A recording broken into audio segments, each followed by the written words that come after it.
Sama-sama kita bangkit berdiri, baik yang ada di tempat ini maupun melalui streaming. Kita akan masuki ibadah dan persiapkan hati kita.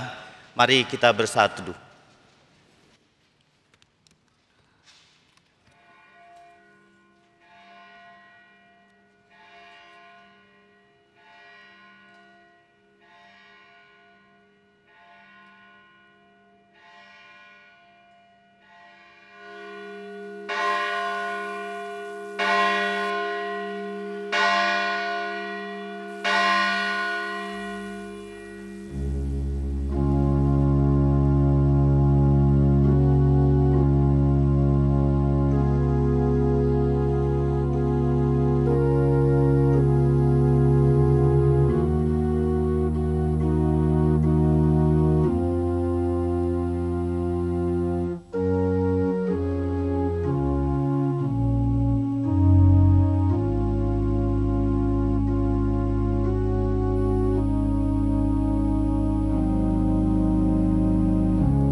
Terpujilah Allah yang tidak menolak doaku dan tidak menjauhkan kasih setianya daripadaku. Jemaat yang dikasihi Tuhan, mari kita memulai ibadah Gereja Reform Injili Indonesia Pusat pada pagi hari ini di dalam pertolongan Allah Tritunggal yang esa. Allah Bapa, Allah Anak yaitu Yesus Kristus, Tuhan kita yang mati di kayu salib, mencucurkan darah untuk menebus umat pilihan, dan bangkit pada hari yang ketiga dan naik ke sorga. Dan di dalam nama Allah Roh Kudus, Allah yang bersaksi tentang Kristus dan yang membawa kita kepada Kristus. Dengan tetap berdiri, mari kita mengangkat pujian yang pertama, Allah Maha Kuasa.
Bapa kami yang ada di dalam surga, Allah yang Maha Kuasa, Allah yang penuh dengan segala kemuliaan dan kehormatan. Tuhan kami, umat-Mu datang bersyukur kepada Tuhan.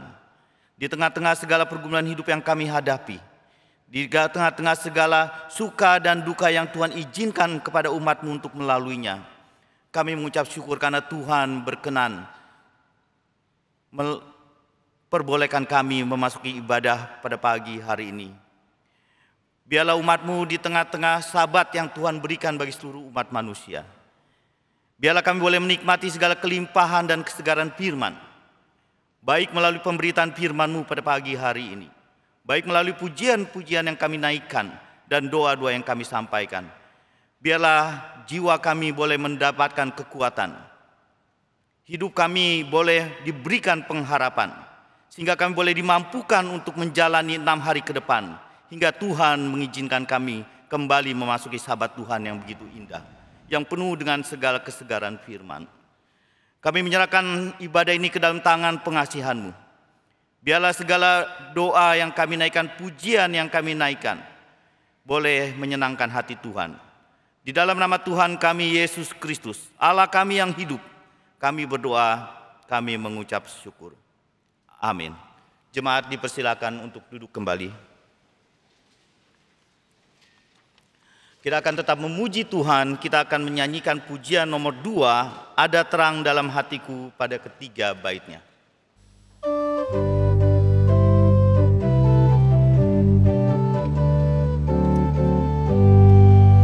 Ada terang dalam hatiku, pancarkan terang mulia, sungguh indah tiada bandingnya. Yesuslah terangku, terang indah, terang mulia. Ada suka dalam hatiku, sejak ku lihat wajahnya. Di hatiku ada terang, ada hidup dalam hatiku. Kristus Tuhan ku puji, suara hati tiada terdengar, ia tetap berkenan. Terang indah, terang mulia, ada suka dalam hatiku, sejak ku lihat wajahnya. Di hatiku ada terang, ada hirang dalam hatiku, penuh puji dan kasih. Berkat apa Tuhan berikan, hatiku gembala. Terang indah, terang mulia, ada suka dalam hatiku, sejak ku lihat wajahnya.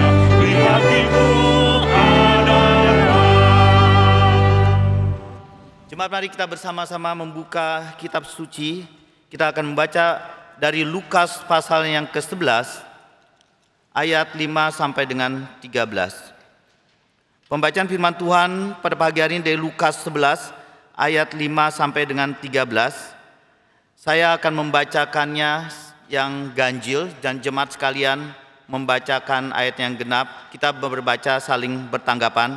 Saya akan memulai dulu dari ayat yang ke-5, lalu jemaat sekalian ayat yang ke-6 dan seterusnya sampai dengan ayatnya yang ke-13.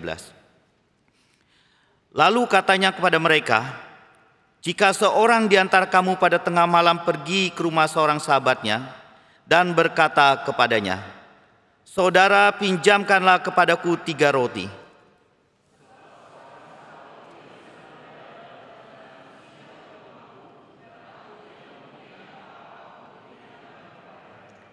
Masakan ia yang di dalam rumah itu akan menjawab, jangan mengganggu aku, pintu sudah tertutup dan aku serta anak-anakku sudah tidur. Aku tidak dapat bangun dan memberikannya kepada saudara.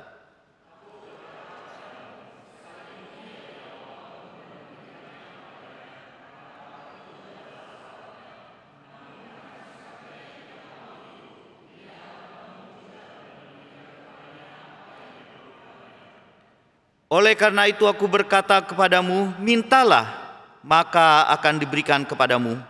Carilah, maka kamu akan mendapat. Ketoklah, maka pintu akan dibukakan bagimu.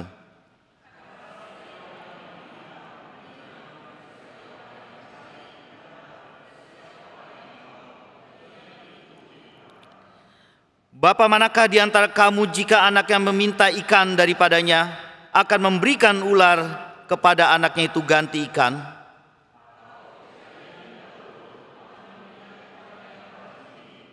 Ayat 13 mari kita baca bersama-sama. Jadi jika kamu yang jahat tahu memberi pemberian yang baik kepada anak-anakmu, apalagi Bapamu yang di sorga, Ia akan memberikan Roh Kudus kepada mereka yang meminta kepadanya. Mari kita menyambut firman Tuhan dengan pujian nomor 3 pada baitnya yang pertama dan yang kedua saja.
Bapak, Ibu, dan Saudara serta jemaat yang dikasihi Tuhan, selamat pagi. Baik bagi saudara yang ada di tempat ini maupun yang mengikuti ibadah ini melalui streaming. Kami menyambut saudara dengan sukacita, khususnya bagi saudara yang baru pertama kali hadir di tempat ini. Dan bagi saudara yang masih mengikuti ibadah melalui streaming, kami juga mengundang saudara untuk kita boleh bersama-sama mengikuti ibadah secara fisik jikalau saudara tidak mempunyai hambatan tertentu. Ada beberapa hal yang ingin kami sampaikan. Pertama, di dalam 1 minggu ke depan, gereja akan terus-menerus memberikan asupan rohani untuk pertumbuhan iman saudara dan saya. Dalam 1 minggu ke depan kita akan ada streaming Reform Injili, yaitu pada hari Senin 23 Mei pukul 7 akan ada PA dengan tema yang letih lesu dan berbeban berat oleh Bapak Pendeta Eko Arya. Kemudian pada hari Selasa sampai dengan Kamis 24 sampai dengan 26 Mei pada pukul 7 malam ada eksposisi tentang kitab Efesus episode yang ke-38 sampai dengan ke-40 oleh Bapak Pendeta Dr. Stephen Tong. Lalu kemudian pada hari Jumatnya 27 Mei pada pukul 6:30 malam akan ada PA Geri Pusat dengan tema Naaman, kisah seorang yang punya segalanya tetapi sakit kusta, akan dibawakan oleh Bapak Pendeta Ipan Kristiono bertempat di Kapel Hosana. Saudara bisa hadir secara fisik dan juga bisa mengikutinya secara online. Lalu pada Sabtu tanggal 28 Mei-nya pukul 7 pagi kami juga mengundang saudara untuk kita bersama-sama berdoa di dalam persekutuan doa secara fisik. Lalu pada pukul 7 malamnya di hari Sabtu akan ada siaran ulang Kapin di Bagan Siapi-api tahun 2015.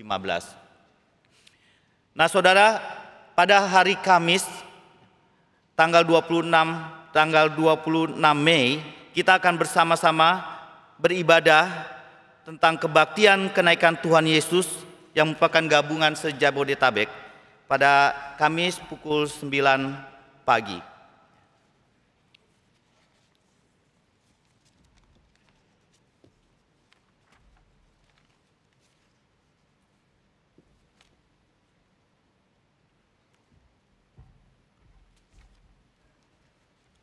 Mari kita berdoa.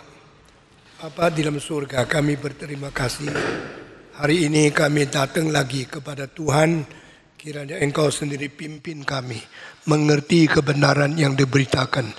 Terimalah doa, pujian, dan sembah sujud kami. Dalam nama Tuhan Yesus kami berdoa. Amin. Saya muncul sebentar, lalu saya akan pergi ke airport melayani di Singapura. Sudah 2 tahun setengah mereka tidak dapat kunjungan saya. Baru bulan lalu 1 kali. Orang kira patung tidak datang masih banyak, yang tidak datang lagi akan menurun. Tapi biasanya di Singapura yang ikut kebaktian 600 orang. Bulan lalu saya ke situ, yang datang 1.200 orang. Hamba Tuhan tetap dipakai Tuhan, meskipun sudah tua, Tuhan tidak membuang.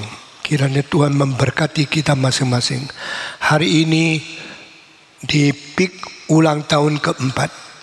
Ingat 6 tahun yang lalu ada 2 orang, satu tua-tua Yogo, satu tua-tua Timothy Sidik, dan juga yang lain Holy. Sangat menggebu-gebu ada sesuatu cabang di PIK. Dan karena kegiatan mereka sama-sama berdoa, akhirnya kita beli satu tempat untuk ruko yang di dalam lantai ke-7, dan saya desain menjadi tempat yang bisa dihadiri 150 orang. Ada classroom, ada kantor, ada ruang ibadah, ada lobi kecil, dan dipakai sampai hari ini. Lalu Timothy Sidik ngotot cepat beli tanah di PIK 2. PIK 2 masih banyak kosong, tanahnya masih murah. Perlu berapa? Kalau bisa beli 1 petak. Uang dari mana saya tidak tahu. Tapi selama melayani 33 tahun di sini, banyak tempat uang dari mana saya tidak tahu. Saya cuma tahu Tuhan kasih kekuatan dan iman untuk mengharap Tuhan, bersandar kepada Tuhan untuk mengerjakan pekerjaan yang besar, sulit, dan kami tidak mampu. Tuhan buka jalan satu-satu. Sekarang PIK sudah 4 tahun, tanah sudah dibeli, sudah dibayar, belum selesai. Lalu saya harap, ini mimpi saya, bangun satu gedung puluhan susun untuk menerima semua murid-murid dari seluruh Nusantara yang mau dididik secara Kristiani di Jakarta.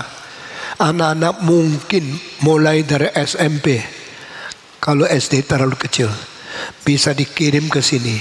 Lalu kita akan siapkan kira-kira 50-100 guru yang mengerti iman Kristen, doktrin Kristen, cinta anak-anak, psychological counseling, dan semua kurikulum pelajaran. Sehingga nanti kalau mereka yang pernah sekolah di sini pulang ke pulau-pulau dari Sabang sampai Merauke menjadi saksi-saksi Kristus yang baik. Kalau gedung itu kira-kira bisa menerima 2.000 siswa.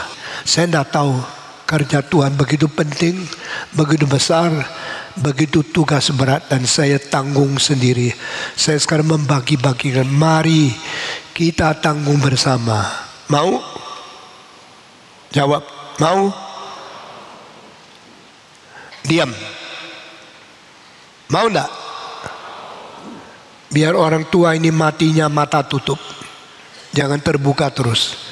Kamu cepat, baik-baik kerja, jujur, rajin, tekun, setia, dan berbijaksana. Kalau dapat uang yang beres, serahkan dulu pekerjaan Tuhan. Itu akan membentuk kerajaan surga di dunia. Akan simpan harta di tempat yang baka, bukan tempat yang fana ini. Tuhan pimpin engkau, pimpin saya. Pada tahun-tahun terakhir sebelum saya mati, banyak simpanan saya atau banyak yang koleksi saya akan jual, lelang untuk pekerjaan Tuhan. Demikian uangmu jangan untuk sendiri banyak, untuk pekerjaan Tuhan banyak, untuk menolong orang banyak, untuk mendidik pemuda banyak, untuk mempersiapkan generasi yang muda. Tuhan berkati. Sekarang hari ini saya serahkan Ivan Kristiono memimpin kebaktian dan berkhotbah kepada kita. Silakan Ivan naik ke sini. Mari kita semua tepuk tangan untuk Ivan Kristiono. Saya segera ke airport karena kapal terbang mulai meninggalkan dari Cengkareng tanggal jam 11 lebih. Saya harus ngebut ke situ. berdoa untuk semua perjalanan dan pelayanan. Tuhan memberkati. Selamat siang. Hari ini kita akan membahas ada 2 bagian dari kitab suci. Bagian yang pertama kita akan membaca Lukas pasal 12 ayat 13 sampai 15, dan nanti kita akan membaca juga Yakobus pasal keempat. Lukas pasal 12 ayat 13 sampai ayat ke-15. Kita akan membaca bersama-sama. 2, 3.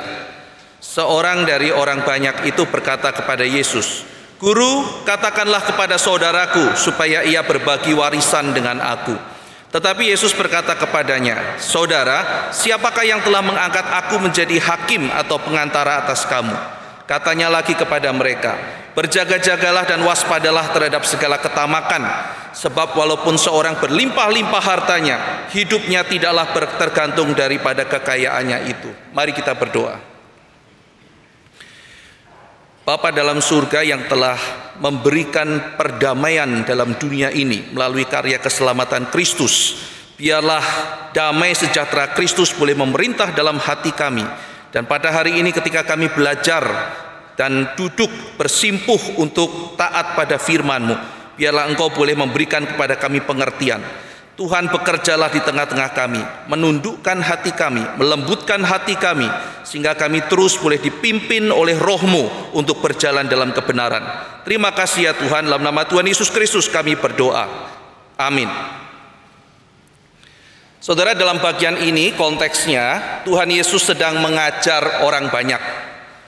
Ia sedang menguatkan para muridnya untuk tidak takut pada mereka yang hanya bisa membunuh tubuh.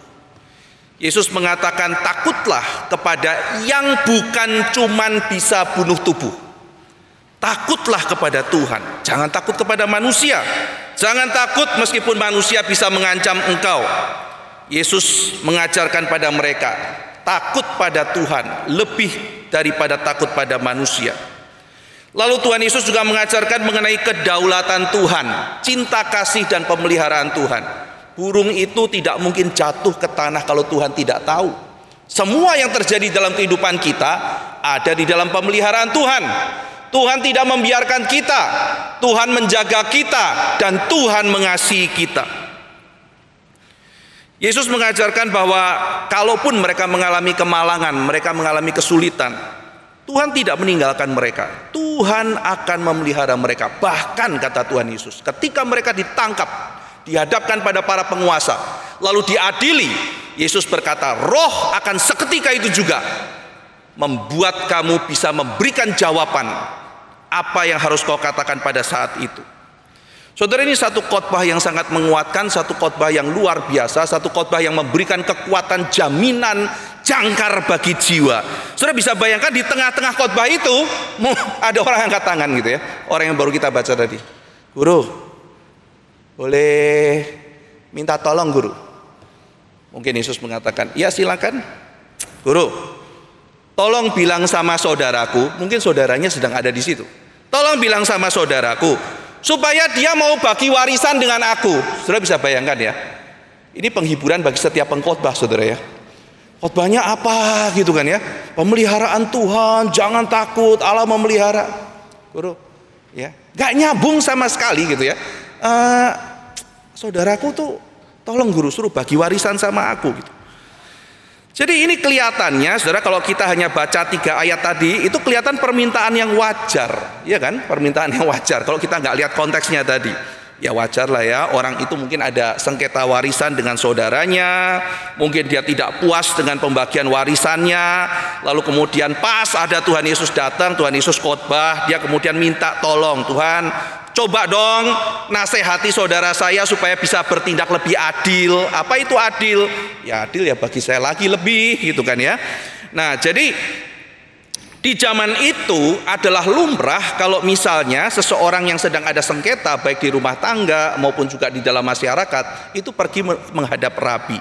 Seperti kita juga sekarang wajar saudara ya, jikalau kita misalnya ketemu pendeta, tanya konsultasi. Kenapa? Karena rabi itu belajar firman Tuhan. Rabi dianggap seorang yang bijaksana. Rabi dianggap sebagai seseorang yang mempunyai kemapanan, mempunyai kestabilan sehingga bisa membimbing masyarakat. Nah, jadi ini sesuatu hal yang wajar apabila ada konflik dalam masyarakat atau rumah tangga, datang cari rabi.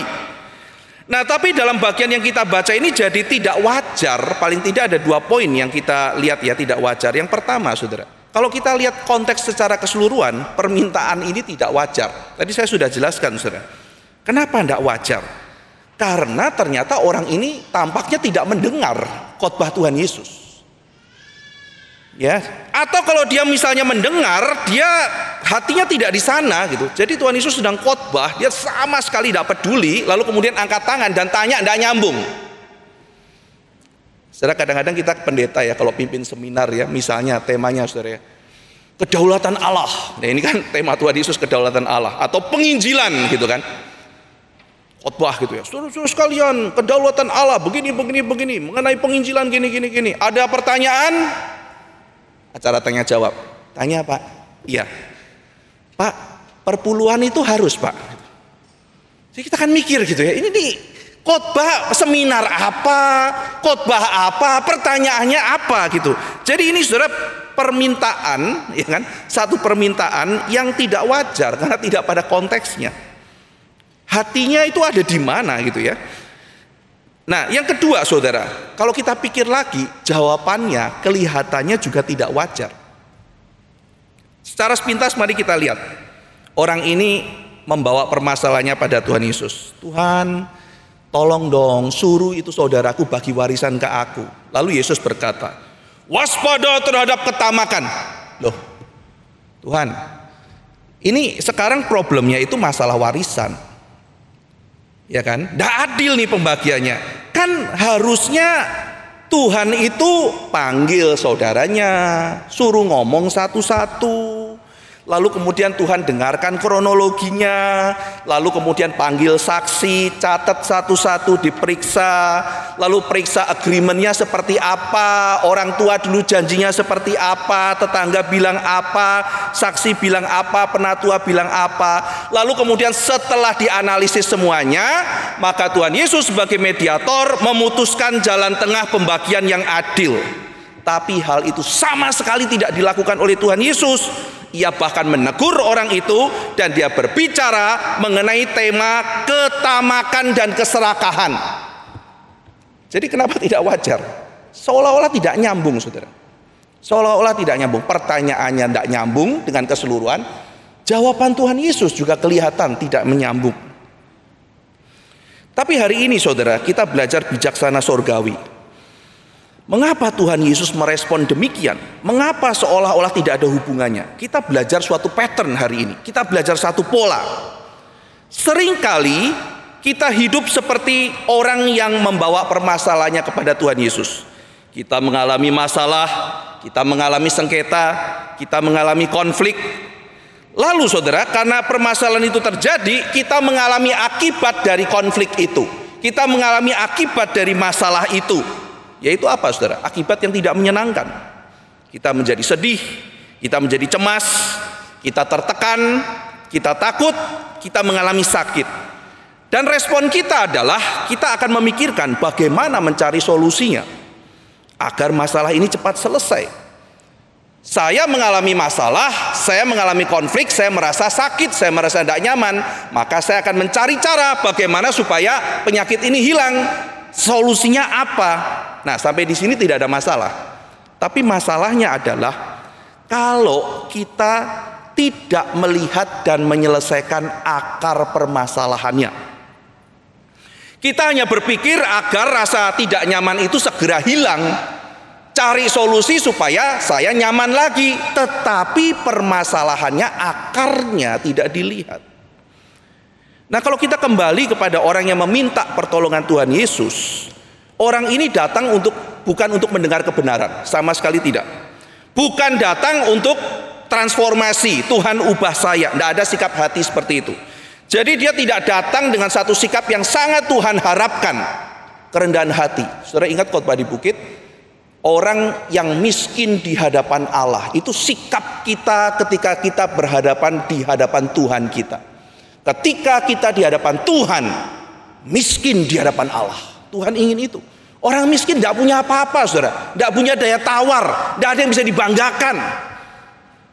Datang seperti orang yang tidak punya apa-apa dan hidupnya bergantung. Tapi orang ini nampaknya tidak demikian. Dia datang, dia pengen Tuhan Yesus memihak dia. Dia mau cari solusi sesuai keinginannya dia. Tuhan hanya diperalat untuk menjadi budaknya dia. Tentu saja Tuhan Yesus tidak mau diplot seperti itu. Dia bukan datang untuk mengurusi pernak-pernik keegoisan manusia. Tuhan Yesus datang supaya kita kembali kepada agenda Tuhan yang harusnya bisa kita lakukan tapi tidak terjadi karena kita diikat dosa. Maka Tuhan Yesus melihat sampai kepada akar permasalahan. Oh, masalahnya bukan pada warisan. Bukan. Masalahnya bukan pada peraturannya. Bukan. Problem utamanya itu hatimu. Hati. Saudara bayangkan dua anak kecil ya yang sedang berkelahi. Dua anak kecil yang sedang berkelahi lalu datang pada papanya. Mereka lagi rebutan mainan. Yang satu marah, yang satu nangis terseduh-seduh. Yang adiknya menangis terseduh-seduh. Papa, kakak ambil mainan saya, perampas dia, penindas. Di mana keadilan, Papa? Gitu kan ya. Nah, adiknya nangis. Kakaknya tidak adil, di mana keadilan, penindas, ya kan, bullying dan sebagainya gitu ya. Kakaknya datang. Lalu kemudian mengatakan, Papa, adik itu egois, dia hanya mau main sendiri, dia tidak mau memberikan mainannya itu kepada saya. Ini jamnya saya, ini hanya saya. Dua pihak itu berkelahi. Mereka sama-sama menuntut keadilan. Mereka sama-sama mau main sekarang juga. Dan papanya sedang disuruh untuk memihak kepada siapa. Tapi papa mamanya peluk mereka berdua, suruh mereka berdiri lalu menjelaskan satu-satu. Dan mulailah papanya mau berbicara mengenai prinsip belajar sharing atau berbagi sebagai prinsip keluarga. Anaknya bilang, "Nggak nyambung Papa, apa hubungannya?" gitu. Papa ngomong apa? Masalah kami adalah mainan. Bahas dong Pak, mainan. Bahas ini sekarang siapa boleh main. Papa kembali bilang, mari kita bicara mengenai berbagi. Loh, tidak ada hubungannya Papa. Mari kita bicara mengenai kasih. Apalagi kasih, tidak ada hubungannya. Tetapi saudara, itu akar permasalahannya. Permasalahannya bukan bagi-bagi mainan, jamnya dan sebagainya. Akar permasalahannya adalah kurang kasih. Akar permasalahannya adalah tidak belajar berbagi. Hal ini yang terjadi pada kasus yang kita baca dalam Lukas pasal 12. Orang ini kelihatan datang dengan permasalahan-permasalahan mengenai warisan dan sebagainya. Tetapi Tuhan Yesus memberitahu pada kita, masalahnya bukan itu. Masalahnya lebih dalam, masalahnya lebih rumit, yaitu masalah hati. Dan apa yang sedang terjadi dalam hatinya? Dia sedang dikuasai ketamakan. Ketamakan dosa yang umum. Kita bisa lihat pada orang banyak, namun sangat sedikit yang menyadari bahwa dirinya sedang bergumul dengan ketamakan. Ketamakan itu hal yang sangat berbahaya saudara, karena ketamakan itu merampas sukacita kita sebagai orang Kristen. Tuhan itu Tuhan yang limpah, Tuhan yang memberikan segala sesuatu yang kita butuhkan untuk mengerjakan panggilan. Tetapi kenapa kita tidak bisa bersyukur? Karena dirampas oleh ketamakan. Ketamakan membuat kita selalu merasa tidak cukup. Ketamakan membuat saya tidak bisa bersyukur. Ketamakan mengambil waktu istirahat saya. Ketamakan mengambil waktu saya dengan keluarga. Ketamakan merampas ketenangan jiwa saya. Ketamakan bisa jadi pintu kita masuk dalam penyembahan berhala. Maka Tuhan Yesus menghantam itu. Itu yang dihantam Tuhan Yesus. Karena Tuhan Yesus mau membebaskan orang ini. Masalahmu bukan masalah warisan, hatimu itu loh tamak, bertobat. Dan Tuhan Yesus bicara itu. Lalu kemudian dia angkat masalah itu, dia lempar, dia ajar kepada murid-muridnya. Kaget saudara, loh Tuhan Yesus, murid-muridnya itu banyak kan orang biasa loh, cenderung miskin loh. Kenapa sama orang miskin Tuhan Yesus khotbah tentang ketamakan? Karena ketamakan tidak peduli dia kaya atau miskin. Orang susah juga bisa tamak. Ini masalah seluruh umat manusia saudara. Dan Tuhan Yesus mengatakan, hei orang-orang yang tamak, kamu itu bodoh. Bukan cuma salah loh saudara, bodoh. Maka Tuhan Yesus memberikan perumpamaan orang kaya yang bodoh. Tamak saudara, tamak itu bodoh. Tidak peduli kaya, tidak peduli miskin, tamak itu bodoh. Jadi sebetulnya orang bicara mengenai warisan, ya kan, di belakangnya ketamakan, di belakangnya asumsi kebodohan. Ini yang dihantam Tuhan Yesus. Kalau Tuhan Yesus bilang, udah sini panggil saudaramu, oke kita bagi. Oh ini perjanjiannya kurang, kita gini. Nah sekarang sudah tidak berantem, kebodohannya masih melekat. Mereka pulang masih bodoh saudara, mereka pulang masih tamak. Nah jadi hari ini kita belajar sebuah pola saudara, kita belajar sebuah pola. Di dalam dunia ini kita tidak bebas konflik. Konflik itu sesuatu yang kita tidak sukai, namun kita tidak bisa hindari saudara. Jadi masuk akal kalau kita mengasumsikan bahwa kita akan kena masalah dan kita kena konflik. Kita harus mengakui itu saudara. Sejarah dunia itu sejarah konflik, ya kan? Saudara mau menikah, ya kita harus mengakui bahwa dalam pernikahan itu asumsi akan ada konflik. Maka perlu ada yang namanya konseling pranikah dan sebagainya, kelas-kelas pranikah. Kenapa saudara? Karena tidak ada pernikahan tanpa konflik. Kita harus mengasumsikan hal itu. Saya pernah punya dosen, lalu dosen agama saya di sebuah fakultas bicara begini, saya sudah menikah 42 tahun, kata dosen. Dan saya itu menikah dipimpin Roh Kudus. Saya tidak pernah berkelahi satu kali pun dengan istri saya. Wow, gitu ya, seluruh mahasiswa tercengang gitu. Entah dia bohong atau nggak pernah ketemu istrinya sejak menikah gitu. Iya kan saudara? Nggak mungkin gitu. Saudara menikah siap untuk konflik. Bagaimana kita sebagai orang Kristen menghadapi konflik itu, gitu kan? Kita mau punya teman, punya sahabat, kita siap untuk konflik. Temenan tuh pasti ada konfliknya. Iya kan? Jadi teman dekat kah, makin dekat makin rawan konflik. Itu biasa saudara dalam persahabatan. Di dalam pelayanan saudara, ya kadang-kadang ada beda pendapat. Wajar kalau ada konflik. Bahkan dalam persaudaraan, Anda punya saudara, kan kita juga bisa meskipun sedarah ada juga konflik. Gak bisa dihindarkan saudara. Kita hidup di dalam dunia yang ada konflik. Dan kalau kita membaca Alkitab realistis mengajarkan itu sejarah konflik. Alkitab bilang ada konflik yang perlu, ada yang tidak perlu. Dari awal kitab Kejadian kan Tuhan menabuh genderang perang, permusuhan antara benih keturunan perempuan dan ular. Dan terus sampai nanti Wahyu baru diselesaikan oleh Tuhan Yesus nanti. Nah jadi kita harus melihat secara alkitabiah realistis, konflik itu harus kita hadapi. Sekalipun tidak menyenangkan, tetapi orang Kristen bisa melihat itu sebagai pintu yang membuat kita bisa bertumbuh dewasa seperti Kristus. Maka kitab Yakobus, misalnya ketika saudara baca Yakobus pasal pertama, di situ bicara mengenai kesulitan sebagai sebuah kesempatan untuk bertumbuh, termasuk adalah konflik. Maka kalaupun memang sebisa mungkin konflik dihindarkan, tetapi kalau saudara tidak bisa melari lagi, ya memang kita kan pasti harus menghindari konflik saudara. Bukan terus cari ribut sepanjang hari, kan tidak begitu ya. Kita secara alamiah menghindari konflik, tapi kan kita tidak bisa menghindar terus. Ada saatnya tiba-tiba saja di hadapan kita datang. Kita harus melihat bahwa itu adalah kesempatan untuk bertumbuh secara menakjubkan di hadapan Tuhan. Karena Yakobus mengajarkan tanpa kita melewati kesulitan-kesulitan itu, kita tetap tidak akan dewasa, tidak akan sempurna, kekurangan banyak sekali godly character. Konflik melatih kita saudara, melatih kita menjadi sabar, belajar mengampuni, melatih kita berani, melatih kita untuk mempunyai jiwa besar, melatih kita untuk sabar menantikan orang itu berubah. Ada banyak hal yang bisa kita dapatkan saudara melalui konflik yang terjadi. Jarang ada konflik yang menyenangkan. Kayaknya itu ada problem ya, asik konflik, tegang, hipertensi gitu kan ya. Ini hidup gua baru kalau ngadepin konflik, jarang kayak begitu saudara. Biasanya aduh gitu ya, konflik ini lagi, aduh konflik di situ lagi.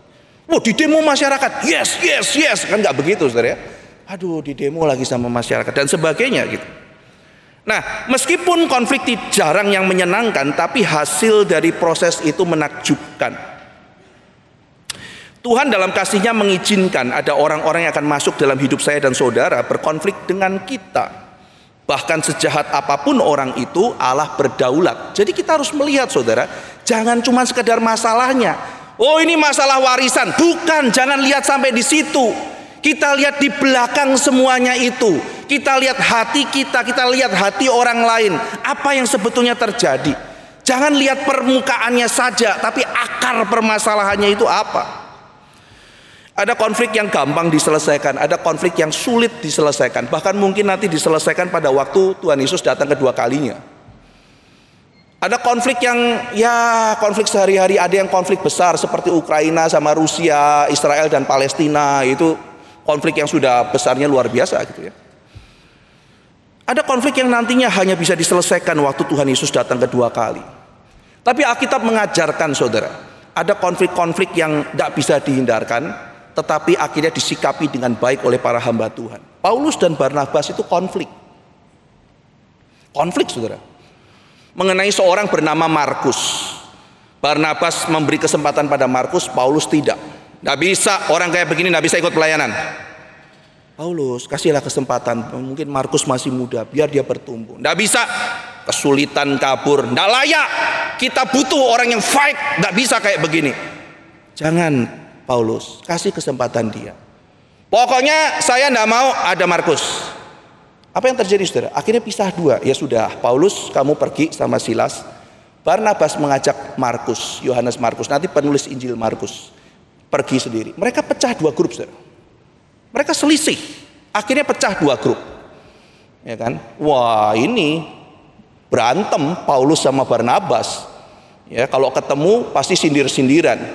Tuh Barnabas pelayanannya kompromi gitu saudara. Enggak. Dalam suratnya bilang, salam buat Markus. Saya dengar dia begitu fruitful dipakai Tuhan. Itu Paulus. Paulus itu orang seperti itu saudara. Salam buat Markus. Salam buat Barnabas. Itu orang ada ketegangan saudara. Itu ada konflik loh. Salam buat Markus. Salam buat Barnabas. Petrus konflik sama Paulus. Pada waktu Petrus datang, dia duduk, di sebelahnya itu ada orang bukan Yahudi. Dia berdiri, pindah tempat, geser. Karena dia takut dinilai orang. Rasul dari Yerusalem makan bareng orang non-Yahudi. Paulus begitu melihat langsung sikat di depan umum. Petrus nggak konsisten. Langsung begitu, saudara. Tak benar kamu Petrus. Ini Injil mengatakan tidak ada perbedaan antara Yahudi, Yunani dan sebagainya. Sikat konflik, saudara. Petrus tulis surat, saudara. Ini kepala rasul loh, saudara. Kan harusnya nulis mengenai Paulus saudara kita. Kan harusnya nulisnya gini kan, saudara. Hati-hati, saudara ya. Mulutnya pedas. Dia kasih rekomendasi. Paulus banyak nulis hal yang indah, hal yang baik. Tapi hati-hati, tidak gampang mengertinya. Jangan sembarangan ditafsir. Harus pelan-pelan mengertinya dengan baik. Dia memberikan rekomendasi itu, saudara. Jadi kalau kita melihat Paulus Barnabas, Paulus Petrus, mereka saling menghormati. Bahkan ketika terjadi konflik di antara mereka. Ini menjadi salah satu contoh bagaimana kita bersikap terhadap orang lain, khususnya di dalam rumah Tuhan jika terjadi sesuatu. Nah, jadi melalui teks Lukas pasal 12 kita belajar ada kesulitan, ada masalah, ada konflik. Tuhan Yesus mengajarkan jangan lihat permukaan, lihat akarnya. Nah sekarang kita akan pakai Yakobus pasal 4 untuk membedah strukturnya dari konflik. Anatomi konfliknya seperti apa, problemnya ada di mana, dan bagaimana kita bersikap. Mari kita buka sekarang Yakobus pasal yang keempat. Yakobus pasal yang keempat, kita akan membaca ayat 1 sampai 10 bertanggapan. Saya akan mulai dari ayat pertama, saudara membaca ayat kedua, kita bergantian membaca sampai ayat 10. Yakobus pasal 4, demikian firman Tuhan. Dari manakah datangnya sengketa dan pertengkaran di antara kamu? Bukankah datangnya dari hawa nafsumu yang saling berjuang di dalam tubuhmu?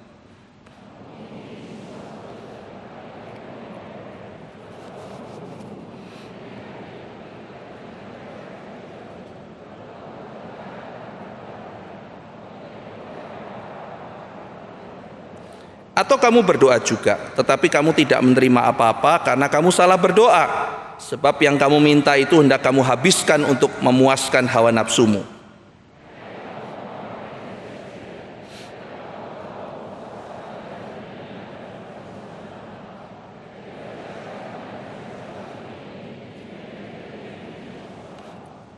Janganlah kamu menyangka bahwa kitab suci tanpa alasan berkata, roh yang ditempatkan Allah di dalam diri kita diingininya dengan cemburu.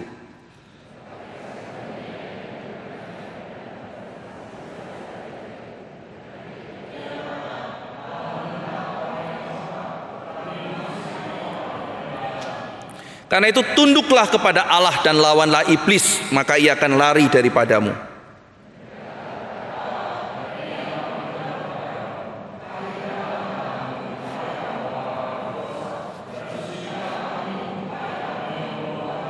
Sadarilah kemalanganmu, berduka cita dan merataplah. Hendaklah tertawamu kamu ganti dengan ratap dan sukacitamu dengan duka cita.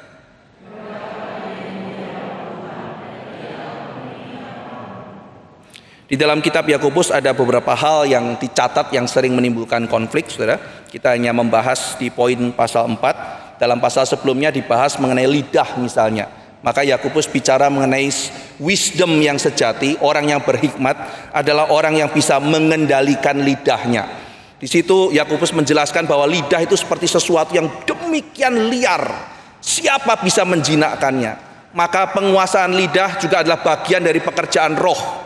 Seorang yang mengendalikan lidah bukan hanya semata-mata hasil latihan belaka, tetapi anugerah dari Roh Kudus. Maka orang Kristen harus meminta, selain mendisiplin diri, minta Tuhan menguatkan dia untuk menjaga lidahnya. Seringkali manusia akhirnya jatuh dalam berbagai macam konflik permasalahan gara-gara lidah. Saudara, kalau dalam film, dalam cerita-cerita 3 negara itu ya, Samkok itu ya, itu saya lupa Cao Cao atau siapa gitu ya. Dia itu kalau punya siasat, saudara ya, punya siasat, terus kemudian dia pikir, lalu kemudian dia lupakan. Dia tidak mau ingat-ingat.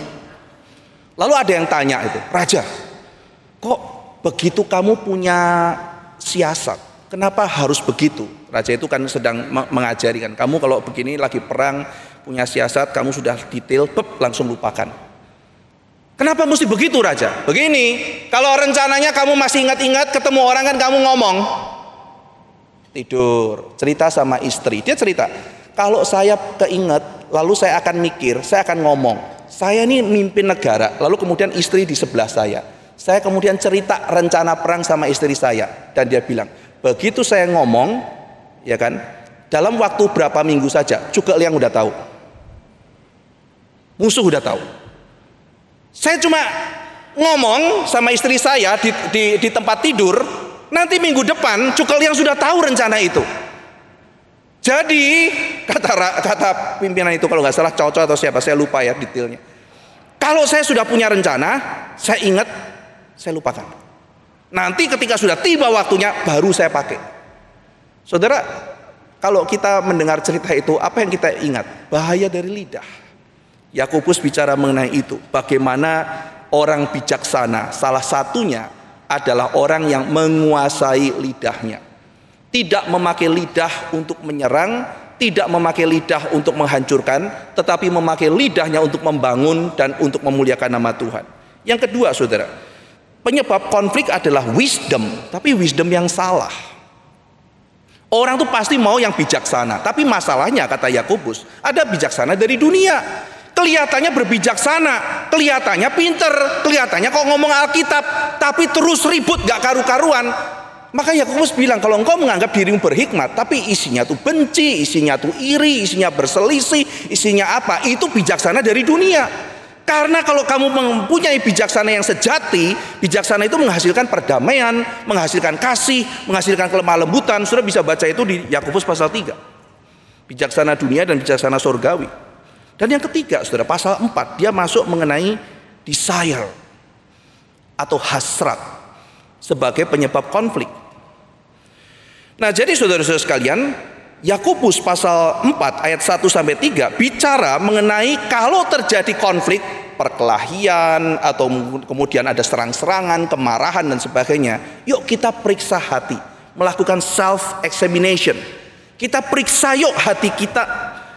Karena seringkali sumber konfliknya dari dalam. Saya bacakan saudara ya. Dari manakah datangnya sengketa dan pertengkaran di antara kamu? Kalau tanya sama orang tadi yang ditegur oleh Tuhan Yesus, dari mana asalnya datangnya sengketa di antara kamu? Karena dia tidak mau bagi warisan adil. Oke. Seringkali orang dalam rumah tangga misalnya, dari mana datangnya sengketa dan pertengkaran di antara kamu? Dari dia Pak, dari dia. Oh, semangat gitu kan ya.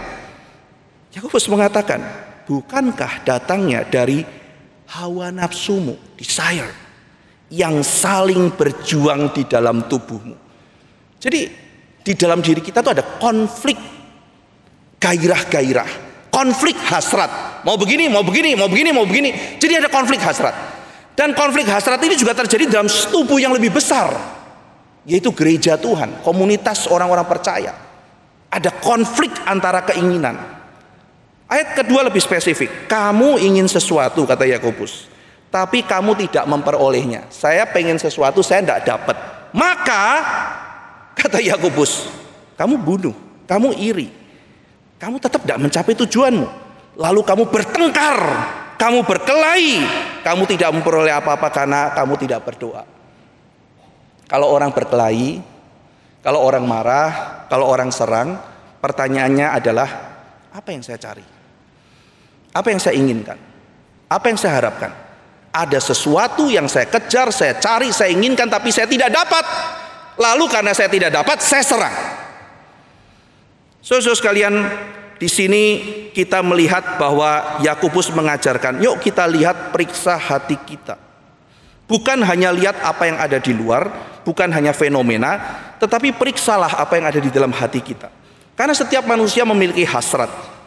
Hasrat itu melekat pada diri kita, dan hasrat itu normal kok.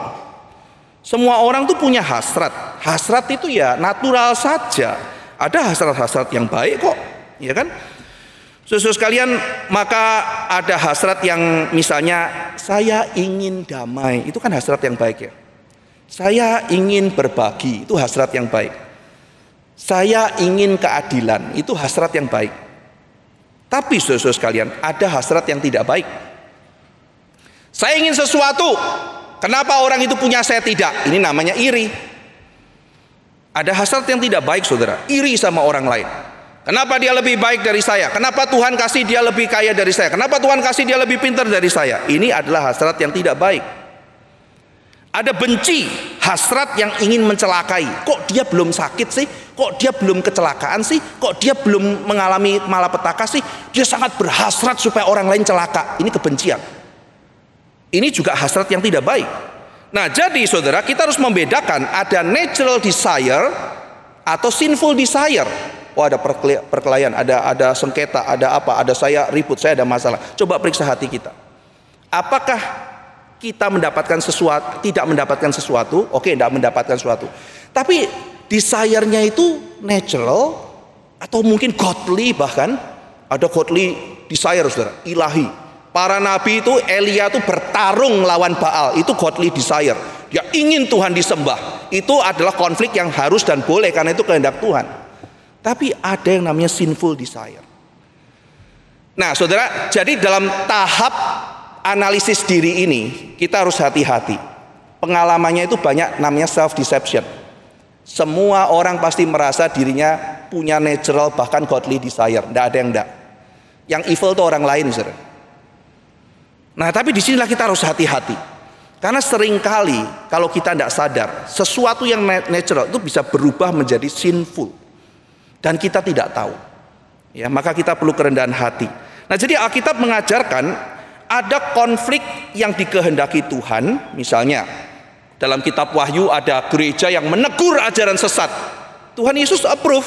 Ini konflik yang saya mau. Ada gereja yang nggak mau konflik, kita biarkan ajaran sesat. Tuhan Yesus marah. Jadi tidak semua konflik itu jelek, saudara. Tidak semua, tapi ada konflik yang jelek. Nah, jadi saudara-saudara sekalian, ketika Paulus menegur jemaat di Korintus yang jatuh pada kelompok-kelompok, itu baik. Dia konflik sama mereka. Kamu jemaat Korintus, kenapa kamu ada golongan Petrus, ada golongan Paulus, ada golongan Apolos, ada golongan Kristus Yesus. Memangnya saya mati buat kamu? Memangnya Petrus juru selamatmu? Tidak, kami semua hamba Tuhan yang memberi pertumbuhan. Dia tegur keras, saudara. Dia ketemu sama jemaat Korintus, kamu mau bertobat apa tidak? Kamu mau saya datang bawa pecut atau pakai tangan elus-elus kamu? Kalau kamu tidak mau bertobat, orang-orang sesat di Korintus, saya datang, saya pakai pecut hantam kamu. Tapi kalau kamu sudah bertobat, waktu datang saya elus kamu. Itu konflik, saudara. Kenapa Paulus harus konflik? Karena bicara mengenai mereka meragukan kerasulan Paulus. Oh, Paulus tidak suka di ini ada orang menentang dia. Tidak, saudara. Karena menentang kerasulan Paulus, menentang kristologi yang asli, mereka bisa binasa. Itu sebabnya dia keras luar biasa. Karena ini bidat, harus dihadapi dengan sungguh-sungguh. Jadi ada konflik yang konflik yang kita tidak boleh lari, konflik yang harus masuk. Tapi ada konflik yang karena sinful desire, saudara.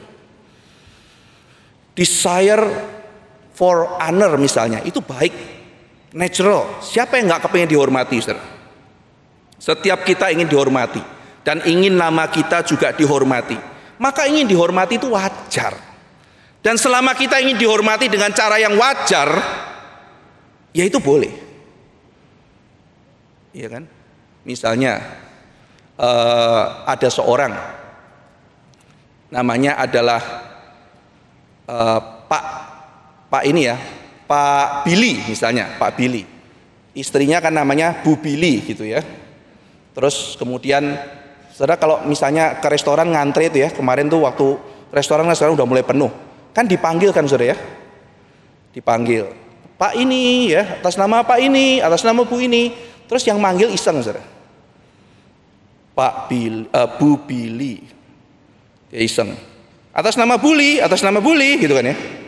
Marah kan saudara, enak aja saya dipanggil kayak begitu. Misalnya itu marah, boleh nggak? Ya wajar saudara.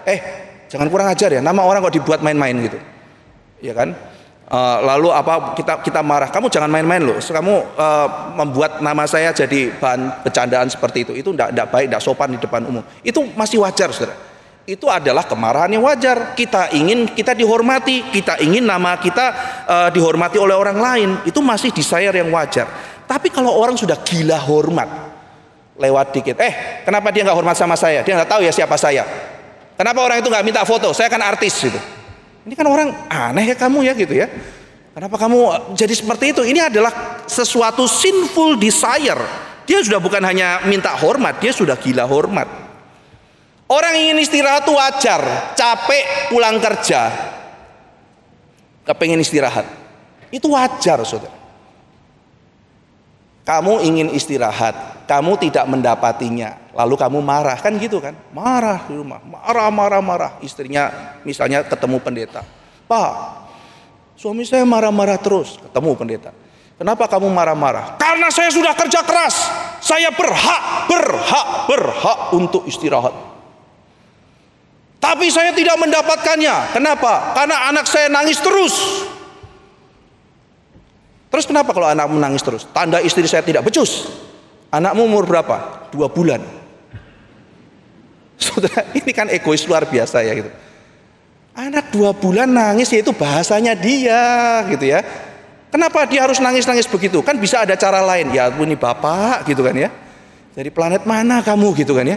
Yang namanya bayi ya, aku basah ngompol, tolong ganti popok. Bagaimana bahasanya? Ya gitu kan saudara ya. Aku lapar, gimana cara ngomongnya? Ya itu bahasanya. Kepengen dipeluk papa mama. Ya sudah, cuman bisanya begitu. Ya. Tapi kenapa dia marah? Ya karena sinful desire, itu udah egois. Saya pernah ketemu satu orang yang demikian, saya bilang, kenapa kamu marah? Karena dia ganggu saya. Kamu juga ganggu bayi loh kalau marah-marah loh. Bayi ngalah sama kamu atau kamu mengalah sama bayi? Siapa sebetulnya yang harusnya ngalah? Ya, kalau kamu bilang bayi ngalah sama kamu bermasalah sekali gitu ya. Iyalah, bayi suruh ngalah sama dia gimana gitu. Terus gimana kasih Kristus gitu? Kamu belajar tentang kasih, dia belum loh. Dia dapat firman kan karena dibacain mamanya, ngerti juga enggak gitu. Tapi kamu kan sudah kenal Tuhan gitu. Bagaimana mungkin kamu bisa punya prinsip seperti itu? Jadi kita ingin sesuatu, kita tidak mendapatkannya.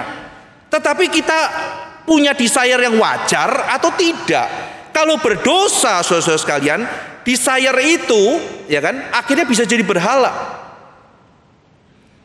Akhirnya bisa jadi berhala. Coba saudara kita lihat ya di dalam teks yang kita baca, bagaimana itu bisa menjadi berhala. Kita melihat di dalam ayat keempat. Hai orang-orang yang tidak setia. Jadi orang-orang yang punya sinful desire ini, jadi punya desire tapi berdosa, disebut oleh Yakobus orang yang tidak setia, orang yang nyeleweng. Lalu disebut musuh Allah. Yang kelima, Tuhan cemburu sama orang ini. Nah ini kan, tidak setia, musuh Allah, Tuhan cemburu, ya. Lalu kemudian ayat yang ke-8, teguran di sini, tahirkanlah tanganmu, hai orang-orang berdosa, sucikan hatimu, hai kamu yang mendua hati. Double mindedness, mendua hati. Kalau orang pacaran, saudara kan ditanya, hatimu buat siapa? Mau menikah, 100% buat kamu. Wah seneng gitu ya. Hatimu buat siapa? 30% kamu, 20% Paul, ya. Sekian persen si Budi, sekian persen si siapa, gitu, sudah pergi aja sendiri kamu gitu kan ya. Nah aja 100% buat saya kan gitu. Nah sekarang Tuhan mau 100%, tapi dia mendua hati. Ya Tuhan, ya yang lain. Yang lain ini apa saudara? Bahasa mendua hati itu kalau di dalam Alkitab muncul bicara apa sih? Bicara penyembahan berhala.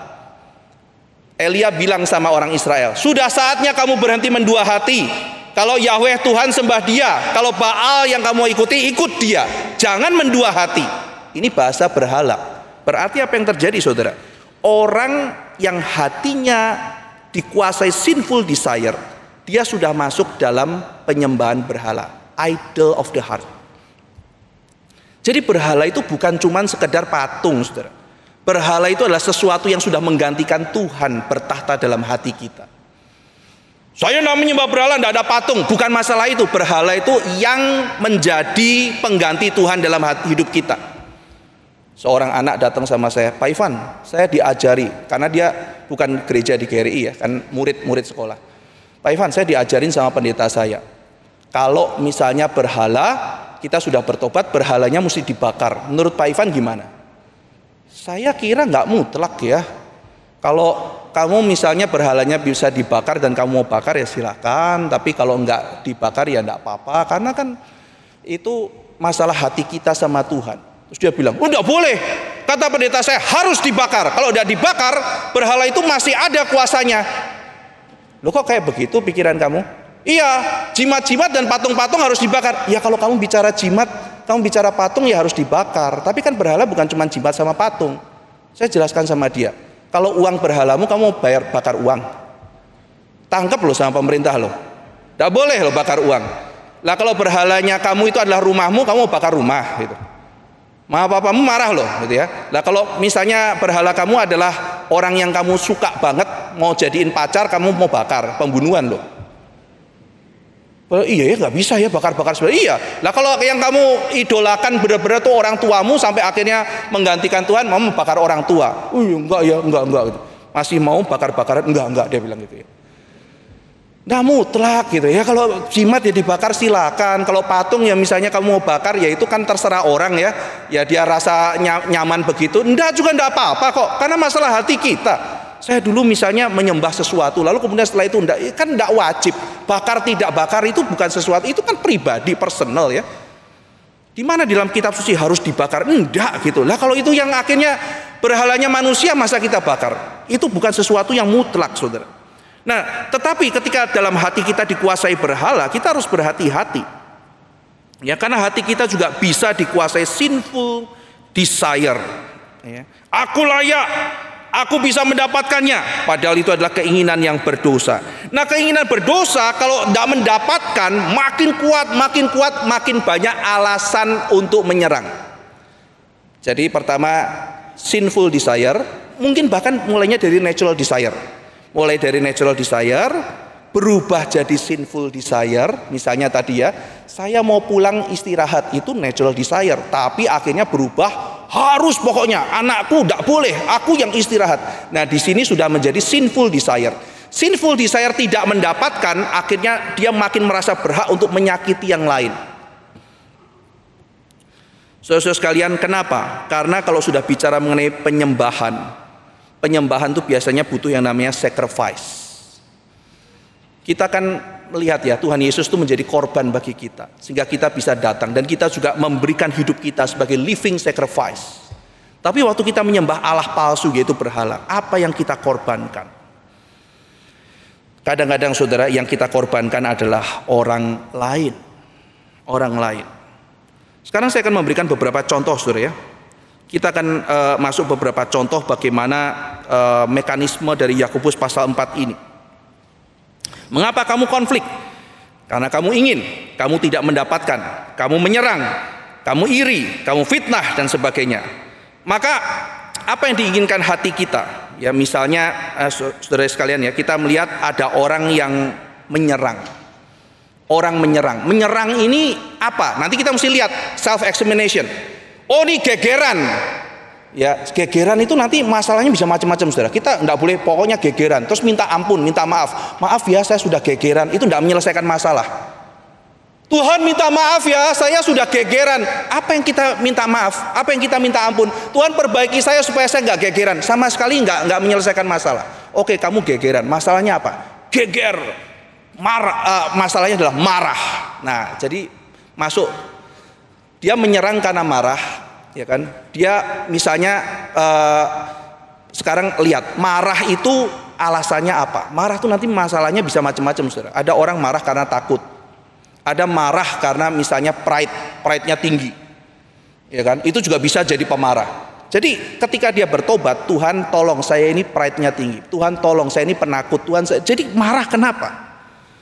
Misalnya saya ambil contoh saja, ada orang yang marah karena ingin mengontrol segala sesuatu. Dia ingin semuanya tertata sesuai maunya dia. Ya, jadi kalau rumah itu maunya semuanya rapi sesuai maunya dia. Begitu ada anak tidak taruh tempat pada tempatnya, wah marah dia gitu ya. Ya ini pada tahap tertentu masih boleh saudara. Suami, anak, atau ketika kalau dia suami, istri, anak, semua dia atur. Pekerjaan dia mau atur. Seolah-olah sesuatu yang kontrol, akhirnya dia mau jadi Tuhan yang mengontrol segala sesuatu. Jadi ingin mengontrol itu baik, itu natural. Tetapi kalau menjadi sinful, dia mau jadi Tuhan, mengontrol segala sesuatu. Kalau dunia tidak seperti yang dia mau, dia akan marah. Dia akan habis kesabaran, dia akan serang habis-habisan. Ya.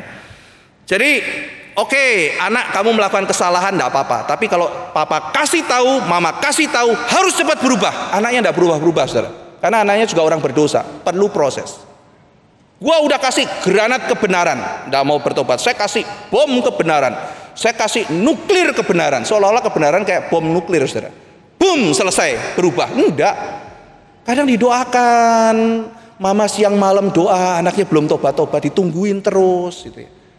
Jadi kita kadang-kadang lihat dunia tidak bisa kita kontrol. Maka apa yang terjadi? Marah. Di kantor tidak seperti yang saya mau, saya marah, ya kan? Jadi kita berpikir dengan marah kita bisa mengendalikan dunia ini. Kemarahan bisa mengendalikan istri, suami, anak buah, anak dan sebagainya. Suatu ketika ya saudara, ada satu pasangan yang datang gitu ya, mereka saling bentak-bentakan gitu kan. Terus saya tanya gitu sama yang laki dulu kan, kepala keluarga, kok bentak-bentak kenapa ya Pak ya? Karena kalau dikasih tahu baik-baik, nggak nurut. Oke. Kalau sudah dibentak nurut nggak Pak? Nggak juga. Nggak juga gitu. Sudah ngapain gitu? Oh gitu. Terus saya jelaskan, kenapa Bapak teriak-teriak? Supaya dia nurut. Iya, supaya dia nurut. Efek apa yang Bapak mau gitu? Udah tahu Pak Ivan. Bapak pengen dia takut gak? Iya, dia takut. Bapak mau kontrol dia kan, dia nggak bisa sesuai maunya Bapak, maka Bapak marah supaya dia bisa nurut. Gitu kan? Iya. Supaya takut kan? Iya. Ibu takut gak? Enggak, malah benci. Gitu kan ya. Nggak menyelesaikan masalah gitu ya. Jadi setelah dibentak nggak nurut juga gitu. Jadi dia mau melakukan untuk apa sih? Kontrol. Dia mau mengontrol segala sesuatu. Pertanyaannya adalah apakah ekspektasinya itu benar? Itu sinful apa tidak? Semua harus sesuai dengan maunya dia. Pertanyaan di situ dulu. Kalau memang benar ya kita mesti cari maju selanjutnya. Tetapi seringkali saudara, kemarahan adalah Salah satunya adalah karena kita tidak bisa mengontrol keadaan. Ya, dan kita mau kontrol, dan kita mau pada saat itu juga semuanya selesai gitu ya. Saudara pernah sering melihat mungkin ya, di lampu merah itu ada orang yang klakson-klakson. Terus kita lihat ke belakang gitu ya, macet gitu. Tapi dia padahal cuma 15 detik saudara. 15 detik gak bisa sabar, karena dia mau kontrol keadaan, tapi dia gak bisa, dia marah-marah. Saudara bisa bayangkan orang-orang seperti itu kalau di rumah kayak apa ya? Saya bayangin gitu ya. Ini 15 detik klakson. Ini orang suami udah lapar nanya sama istri. Woi, makan. 2 menit lagi pak. Dia langsung pakai piring. Tang tang tang tang tang tang tang tang gitu kan ya. Rusak, hancur kayak begitu kan. Jadi dia mau semuanya maunya dia gitu. Jadi dia mau kontrol segala sesuatu. Kalau enggak ya dia serang sini, dia marah sini, dia fitnah situ. Kenapa? Karena dia tidak mendapatkan apa yang dia inginkan. Iya kan?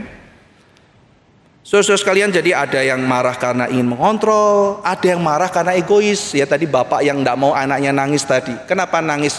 Ya karena pokoknya saya mau tidur, bayi tidak boleh nangis. Kalau nangis salah ibunya, ya kasihan ibunya. Mau-maunya dia gitu. Pokoknya kalau bayi nangis salah ibunya, berarti ibunya sudah nggak bisa kerja, mau dipecat. Gimana caranya gitu?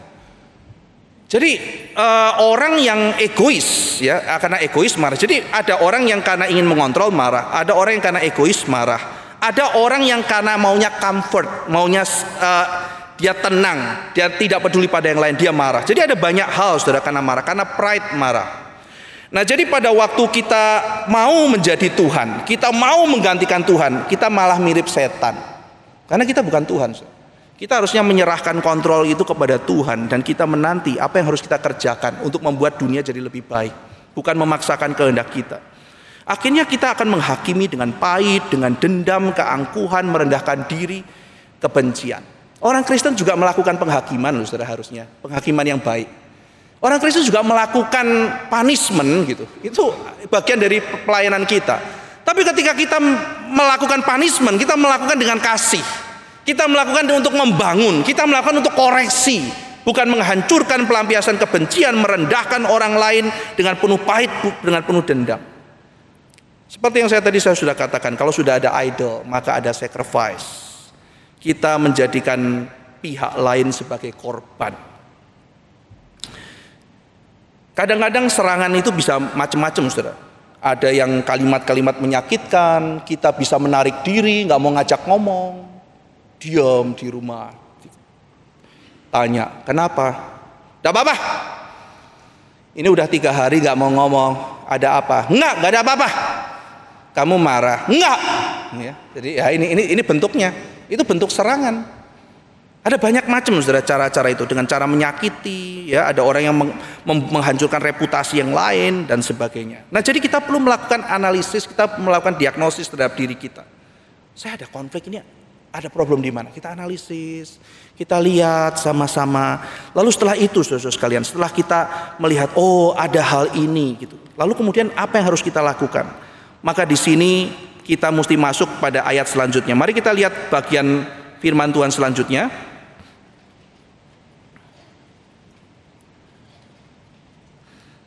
Ayat ke-7, ayat ke-6. Allah menentang orang yang congkak, tetapi mengasihi orang yang rendah hati. Kita perlu belajar mendatangi Tuhan dengan kerendahan hati. Kita perlu pikirkan bahwa orang lain bisa salah, tapi saya juga bisa salah. Kita perlu belajar koreksi diri. Iya, ini ada konflik. Bisa jadi orang lain yang salah, tapi mungkin juga saya juga bisa salah. Mungkin juga kita dua-dua bisa salah. Nah ini adalah orang yang datang dengan kerendahan hati. Saudara, Tuhan benci orang congkak. Kalau kita datang terus dengan kecongkakan, Tuhan akan menghardik kita. Tuhan ingin kita datang dengan kerendahan hati. Tuhan, saya datang. Mungkin dia yang salah, mungkin saya yang salah, mungkin kita berdua ada kesalahan. Saya mau belajar dari Tuhan. Kita periksa hati kita. Kita datang dengan humility. Ayat ke-7, tunduk pada Allah, lawan iblis. Jangan memberikan kesempatan pada iblis. Jangan memberikan celah untuk iblis masuk lewat sinful desire kita, menghancurkan komunitas kita, menghancurkan keluarga kita. Jangan, saudara. Jangan beri kesempatan. Jangan biarkan dia pakai kebencian kita, kepahitan kita, segala sesuatu yang ada pada kita untuk menghancurkan orang lain dan pekerjaan Tuhan.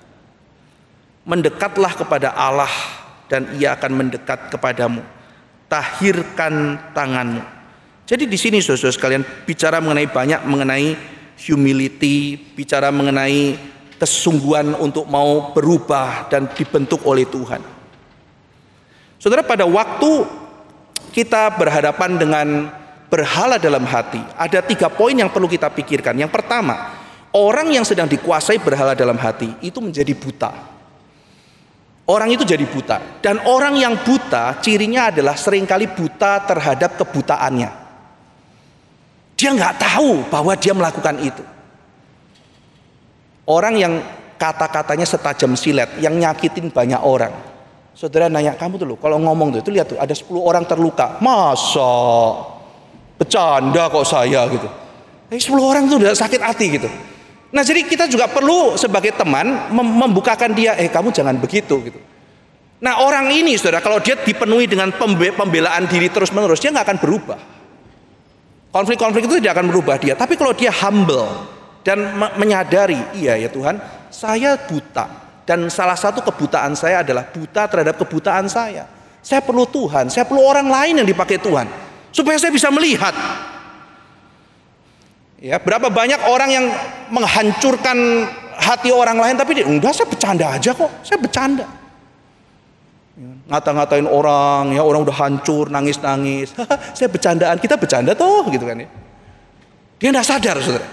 Nah, jadi seringkali kita perlu dicelikkan dari kebutaan kita. Kita perlu anugerah Tuhan. Kita perlu kerendahan hati untuk kita bisa melihat kebutaan kita. Seperti Adam yang menyalahkan Hawa. Adam tidak mau ngaku dosanya, dia serahkan sama Hawa. Adam juga bersalah kok. Hawa juga salah, tapi disalahkan ular. Mereka saling menyalahkan orang lain. Mereka tidak terbuka dikonfrontasi oleh kebenaran Tuhan. Yang kedua, saudara, kalau kita dikuasai berhala dalam hati, kita akan makin jauh dari Tuhan. Itu sebabnya Tuhan mengatakan mendekat pada Tuhan, mendekat pada Tuhan. Tadi Yakobus mengatakan. Karena pada waktu berhala itu masih kita pelihara, Tuhan itu tidak mau hati kita mendua. Orang kalau mendua, maka relasi sama Tuhan itu menjadi jauh. Kadang-kadang ada orang bilang, Pak, kenapa relasi saya sama Tuhan itu jauh? Periksa hatimu, kamu ada berhala tidak? Saudara, kalau misalnya ada suami istri baik-baik ya, lalu kemudian ada orang yang ketiga datang, tidak sadar, salah satu tuh mulai cinta sama ini, entah perempuan apa laki-laki, sudah mulai ada cinta-cintaan, udah mulai lihat, oh kayaknya kok menarik. Apa yang terjadi, saudara? Kalau misalnya itu seorang suami mulai lihat orang lain, menarik luar biasa, maka cintanya sama istri akan berkurang, relasinya akan mulai renggang. Itu kita belajar itu dalam kehidupan sehari-hari. Demikian juga dengan Tuhan, saudara. Kita relasi dengan Tuhan, kok aku rasanya sama Tuhan jauh. Jangan-jangan kita udah begitu banyak berhala. Begitu banyak berhala sampai relasi kita sama Tuhan tidak baik lagi. Maka Tuhan mengatakan lewat Yakobus, mendekatlah pada Tuhan. Mendekatlah pada Tuhan. Lawan iblis. Jangan kamu mau dikuasai oleh berhala dalam hatimu. Kita akan dijauhkan dari Tuhan, makin dijauhkan. Yang ketiga, saudara, kalau kita sudah jauh dari Tuhan, kita akan dijauhkan dari orang lain. Kita makin tidak peduli sama orang lain. 3 hal: buta terhadap kebutaan. 2, jauh dari Tuhan. Yang ketiga, jauh dari orang lain. Kenapa? Karena dalam struktur 10 hukum Tuhan, akhirnya diringkas Tuhan Yesus menjadi hukum kasih. Hukum pertama, kasihilah Tuhan Allahmu. Hukum kedua, kasihilah sesamamu. Kalau kasih kepada Tuhan sudah tidak beres, kasih sesama manusia juga nggak beres. Saudara, perintah pertama adalah kita diminta untuk tidak ada Allah lain di hadapanku, kata Tuhan. Jangan ada padamu Allah lain di hadapanku. Di hati kita siapa, saudara? Tuhan kan harusnya. Tiba-tiba ada yang lain, saudara. Ya, seorang suami misalnya ada perempuan yang lain berzina, hukum ke-7 dilanggar. Iya kan? Jangan ada padamu Allah lain di hadapanku. Tuhan bukan harta. Tapi harta mulai bertata, korupsi, saudara, mencuri. Semua pelanggaran hukum yang lain itu pasti melanggar hukum pertama kalau dilakukan. Kalau sudah ada berhala dalam hati, tidak mau taat Tuhan, ikutin berhala. Maka kalau hubungan sama Tuhan itu berantakan, hubungan sama semua orang juga berantakan. Maka dalam kekristenan, bicara mengenai relasi antar manusia, apa yang pertama kali perlu dipulihkan? Relasi dengan Tuhan. Mengapa orang reform mati-matian di dalam pernikahan? Sebelum kamu menikah, belajar komunikasi penting, belajar manajemen keuangan penting, belajar ini itu penting. Yang paling penting adalah kamu bertumbuh apa tidak. Itu paling penting. Kalau suaminya bertumbuh, kalau istrinya bertumbuh, ada harapan. Makin dekat Tuhan, makin bisa lihat orang lain. Makin jauh dari Tuhan, makin gak bisa lihat orang lain. Saudara sekalian, kadang-kadang ada orang yang saking dekat sama Tuhan, bahkan ketika banyak masalah muncul, dia masih peduli sama orang lain. Kalau dia sudah dekat sama Tuhan, dia makin mematikan diri, dia makin bisa melihat keindahan orang lain. Dia punya belas kasihan, dia punya cinta kasih, dia rindu untuk dipakai oleh Tuhan untuk menjamah yang lain. Saudara sekalian, mari kita melihat dalam hati kita, mari kita memeriksa. Kalau ada sinful desire, mari kita datang pada Tuhan. Kita lihat apa yang menjadi permasalahan kita. Lalu kita datang dengan kerendahan hati, minta Tuhan membukakan mata hati kita. Minta Tuhan untuk membawa kita lebih dekat padanya. Dan minta kita bisa melihat dan mulai mengasihi orang lain.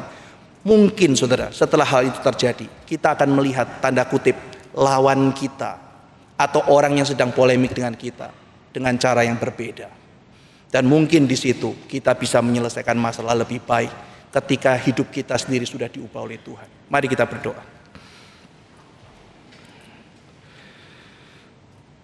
Tuhan, Engkau menempatkan kami di dalam dunia yang berdosa, dan kami juga seorang berdosa yang mendapat belas kasihan dari Tuhan. Hati kami menjadi pabrik berhala, demikian kata Yohanes Calvin. Tuhan tolong supaya pada waktu kami hidup di dalam dunia ini, kami boleh mendapatkan kekuatan dari Tuhan untuk satu persatu menyelesaikan berhala-berhala dalam hati kami. Tuhan tolong juga kami diberikan kepekaan. Ketika ada konflik yang dari Tuhan, kami boleh masuki dengan berani. Ketika itu bukan dari Tuhan, kami boleh menghindar, memeriksa hati, bertobat, dan mendapatkan benefit dari semua kesulitan yang Tuhan izinkan pernah ada dalam hidup kami. Terima kasih ya Tuhan untuk firman yang Tuhan telah berikan pada kami. Dalam nama Tuhan Yesus kami berdoa. Amin. Mari kita bersama-sama bangkit berdiri. Kita akan mengikrarkan pengakuan iman rasuli. Aku percaya kepada Allah, Bapa yang Maha Kuasa, Khalik langit dan bumi, dan kepada Yesus Kristus, anaknya yang tunggal Tuhan kita, yang dikandung dari Roh Kudus, lahir dari anak darah Maria, yang menderita sengsara di bawah pemerintahan Pontius Pilatus, disalibkan, mati dan dikuburkan, turun ke dalam kerajaan maut, pada hari yang ketiga bangkit pula dari antara orang mati, naik ke surga, duduk di sebelah kanan Allah, Bapa yang Maha Kuasa, dan dari sana Ia akan datang untuk menghakimi orang yang hidup dan yang mati. Aku percaya kepada Roh Kudus, gereja yang kudus dan am, persekutuan orang kudus, pengampunan dosa, kebangkitan tubuh, dan hidup yang kekal. Amin. Silakan duduk. Kita akan mendengarkan pujian yang akan dipersembahkan oleh Josh Small Choir. Kita akan menyanyi lagu nomor 4, bait pertama saja, sambil Josh mempersiapkan diri.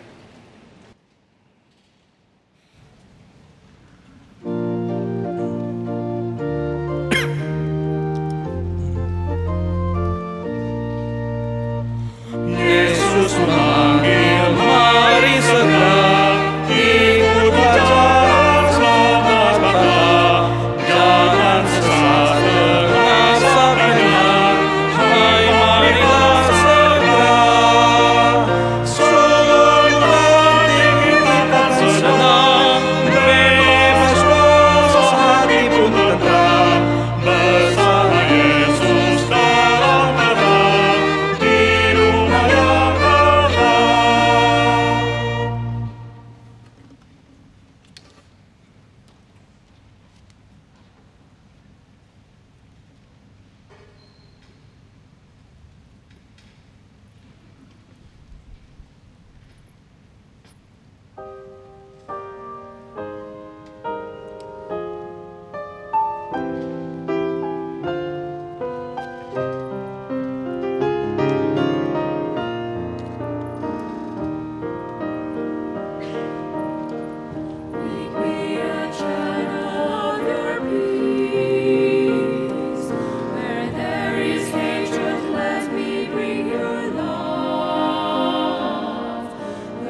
Saudara sekalian, kita bersyukur bahwa kita masih terus diberikan kesempatan untuk boleh menjadi berkat buat anak-anak kita, baik sekolah minggu maupun juga remaja.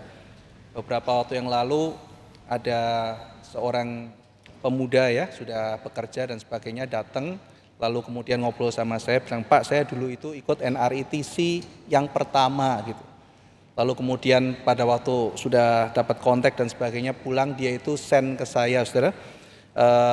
Ada di tengah-tengah kita juga jemaatnya, dia send ke saya itu khotbah-khotbah para pengkhotbah di NRITC pertama gitu. Jadi masih ada, dan dia mengatakan bersyukur pernah ikut kegiatan NRITC, mengenal Tuhan, lalu menjadi kesempatan buat dia memberikan hidupnya untuk melayani Tuhan. Jadi kita akan menyelenggarakan kembali BCN, Bible Camp Nasional, tanggal 20 sampai 23 Juni, saudara. Jadi silakan anak-anak sekolah kelas 2 sampai, kalau nggak salah kelas 2 sampai kelas 6 ya, bisa mendaftar untuk ikut. Nah, ini sementara memang masih online karena kita masih belum berani ya menerima anak kecil karena kita masih baru saja lepas dari situasi pandemi ya, jadi kita masih dalam proses adaptasi. Nah, tetapi kita juga ada NRITC tanggal 27 sampai 30. Nah, ini karena anak-anak remaja sudah bisa lebih tertib, sudah bisa lebih diarahkan, dan di sini akan menginap di tempat ini. Nah, memang konsepnya bukan konsep menginap hotel mewah, saudara, tapi menginap hotel RMCI gitu ya. Jadi sederhana tempatnya, jadi bukan sesuatu yang nyaman seperti kelas hotel bintang 5, tapi yang pasti adalah mereka akan bersama-sama belajar firman Tuhan dengan sungguh-sungguh dan serius. Jadi silakan ada catat waktunya dan bisa mengikuti kegiatan tersebut. Apakah ada video klip yang disiapkan panitia? Kalau ada silakan boleh ditayangkan.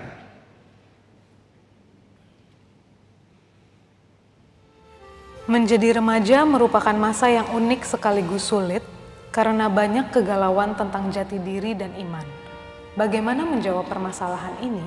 Engkau sedang bertumbuh, sedang meninggalkan masa kanak-kanak yang tak pernah kembali lagi, dan sedang menginjak kaki ke dalam periode sebagai remaja yang bagi engkau segala sesuatu serba baru, pengalaman yang baru akan tiba, postur tubuh yang baru akan datang, dan pengalaman bergaul dengan orang-orang akan berubah. Dan apa hubungan ini dengan Injil yang kau terima? Apakah sanggup paut masa remaja dengan Kristus? Masa remaja adalah masa yang tangguh. Bukan lagi boy atau girl, tapi juga belum man atau women. Ada potensi apa yang mungkin remaja miliki? Di dalam masyarakat, orang dewasa tidak perhatikan orang tua menghina kita masih kecil, tapi Tuhan tidak melihat seperti itu. Tuhan melihat bibit-bibit yang menjadi pengharapan gereja di remaja. Tuhan melihat hal-hal yang bisa merubah dunia mulai daripada niat anak-anak remaja. Dan inilah saatnya kita menunggu panggilan, melihat visi dan mendapatkan dorongan yang paling besar di dalam seumur hidup untuk berubah menjadi manusia yang berguna di dalam tangan Tuhan. Kiranya visi dan usaha penginjilan yang merubah dunia ini akan tiba kepada kita dan menjadikan kita senjata Kristus, laskar Kristus, dan tentara-tentara seperjuang dengan Kristus yang pergi menyerbu, mengalahkan dan memenangkan manusia di dunia ini menjadi orang Kristen yang sungguh-sungguh dipakai di dalam tangan Tuhan.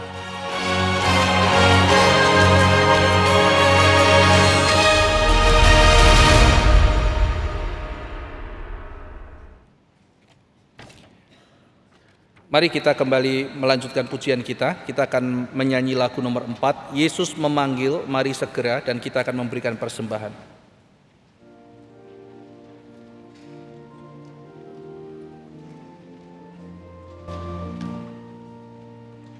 Yesus memanggil, mari segera, ikutlah jalan selamat Bapa, jangan sesat dengan sabdanya.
Mari kita bersama-sama bangkit berdiri.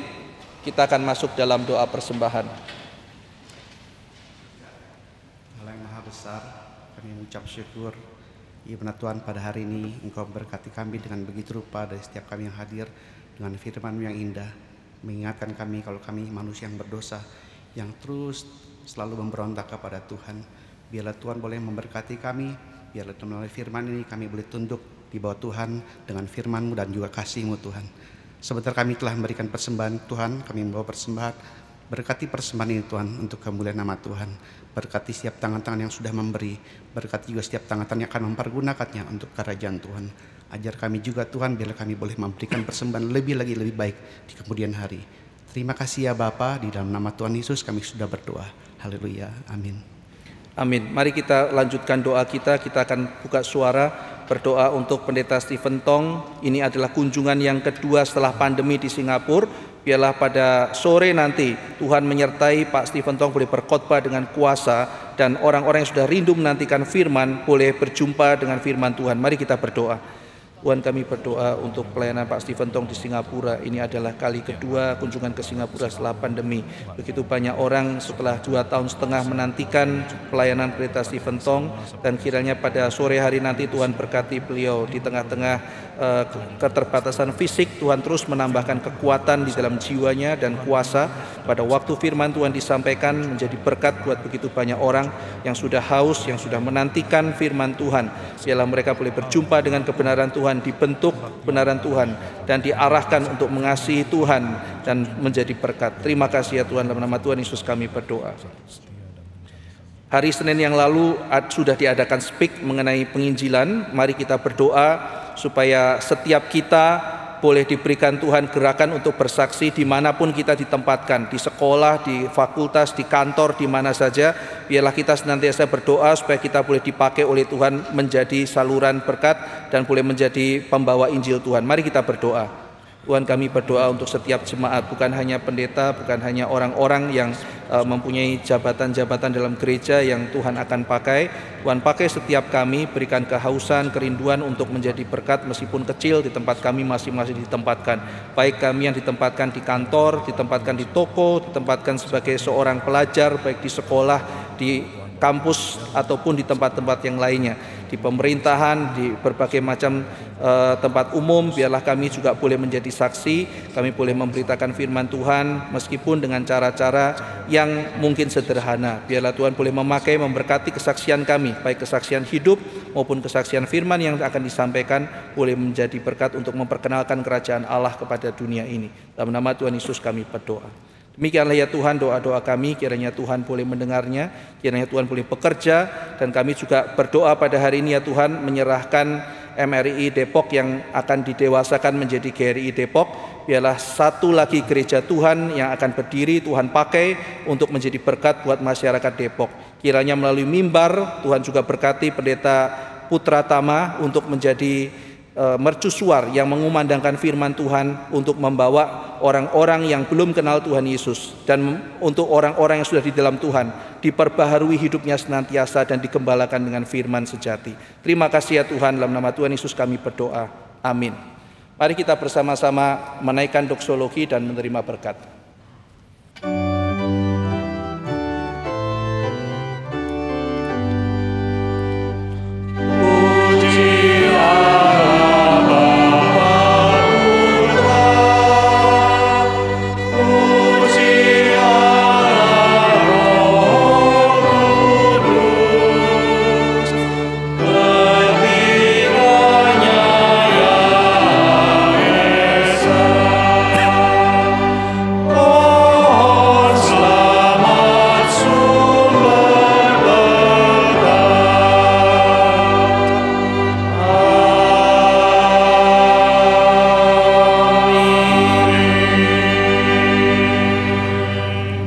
Arahkanlah hati dan hidupmu kepadanya, dan biarlah engkau pulang dengan membawa berkat dari Tuhan. Kiranya kasih dari Allah Bapa, damai sejahtera dari Anak, dan pertolongan dari Allah Roh Kudus akan mengiring dan menyertai saudara senantiasa, dari sekarang sampai kesudahan zaman. Amin. Amin.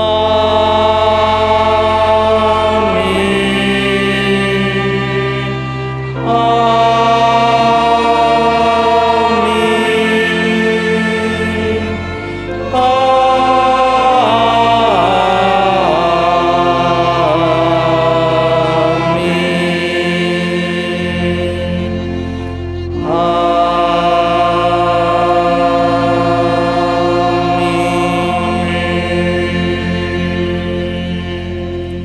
silakan duduk, waktu teduh dan ibadah selesai. Tuhan memberkati.